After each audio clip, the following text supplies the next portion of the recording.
Hi, welcome! Get ready to experience Taiwan's most effective online English training, Topicmaster. Hey everyone, and welcome.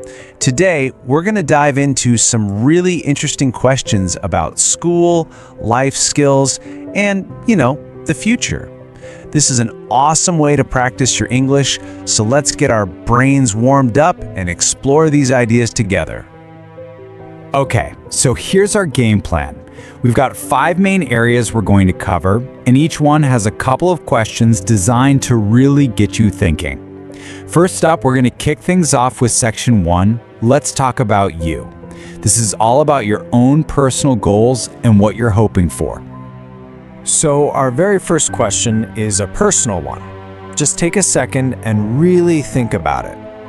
What is the one thing you want more than anything else right now? And hey, it could be something big or something small. Now, how do you answer that? Well, this slide gives you a simple little recipe. You can use these sentence starters to talk about what you want, why you want it, and what you're doing to make it happen. You might say something like, right now I want good grades because I really want to get into a good university. To get them, I am studying for an hour every single night. Okay, for question 2, let's zoom out a little bit. Let's look a bit further into the future. This is about your biggest dream. What's that one major goal you're working toward? This is a fantastic way to frame your answer about your big goals. Start with the goal, sure, but then really focus on the why. Explaining why it's so important to you, that's what makes your answer really powerful. All right, let's move on to our second section, your view on school. In this part, we're going to think about which subjects feel the most useful and maybe which ones feel the least useful. For question 3, I want you to pick one subject, just one, that you think is the absolute most important. Think about your life right now and what you're planning for the future. Which class is helping you the most on that journey? The key thing here is to connect the dots. Don't just name a subject, explain how it plugs into your actual life. For example, I think English is the most important subject because I want to travel the world one day. See? Simple and effective. Now for question 4, let's flip that on its head. Which subject feels like the least useful for you? And remember, there are absolutely no wrong answers here. This is all about your own personal experience. This is a perfect chance to practice explaining your opinion and giving a reason, which is such an important skill. You could say, for me, history seems the least important because I want to be a scientist and I'm more focused on the future. Now, speaking of skills, let's move on.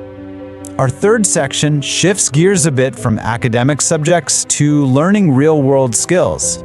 The kinds of things we learn just by being around other people at school. Question 5 is all about the social skills we pick up at school. In other words, how do we learn to get along with other people? Think about your own school life. What skills have you learned along the way? The examples you see here, like making friends or working on a team, they're great places to start. Just think about a group project, right? You have to listen, you have to share your ideas, and you have to cooperate to get it done. Those are all really powerful social skills you're learning. Okay, it's decision time again. Out of all the social skills in the world, which one do you think is number 1? What's the most important skill to have for a happy, successful life? And you guessed it, the most important part of your answer here is the why. Don't just say a word like communication or empathy. Tell us why it's at the very top of your list. For instance, I believe listening is the most important social skill because it really shows people you respect them. Awesome! Now let's head into our 4th section, thinking about big ideas. This is where the questions get a little broader. So for this one, I want you to put on your problem-solving hat.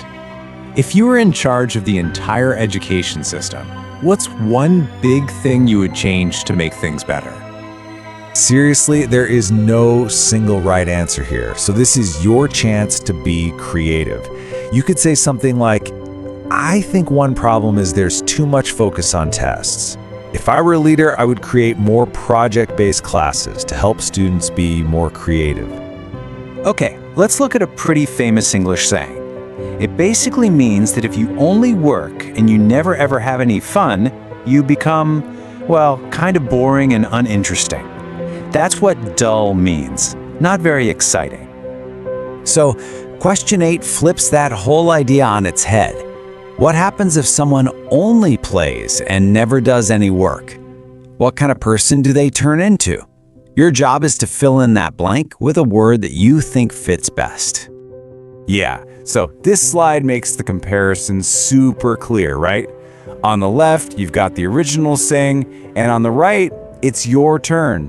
What word would you drop into that blank space? Maybe lazy or irresponsible? Think about your choice and why you picked it. All right, we're on the home stretch. Let's get into our final section, preparing for the future, where we'll look at giving some advice and finding a good balance in life. Okay, pay attention to the screen for a sec. See that number? That's the little clue for what's coming up in our next question. And here it is, question 9. If you could give teenagers 2 tips, 2 pieces of advice for their future, what would they be? Think about it. What do you wish someone had told you when you were that age? These sentence starters are a great way to structure your answer. For example, you could say, my first piece of advice is to learn how to cook because it's a really useful skill for life.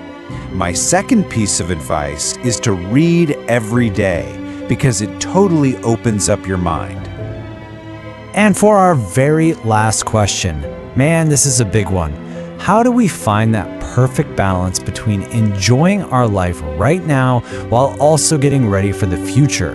And does that balance change as we get older? You know, when you get a huge question like this, the best way to handle it is to break it down into smaller pieces. Think about each group, one by one. How can a teenager find that balance, and how is that maybe different for a working adult? And just like that, we are at the end. But before you go, I have one final question for you to think about. After going through all these different topics, what's one new thing you've realized about yourself? You did a great job working through all these questions today. Keep thinking, keep practicing your English, and I'll see you in the next one. Subscribe to this channel and sign up for the Beyond Norm Input-Output training now.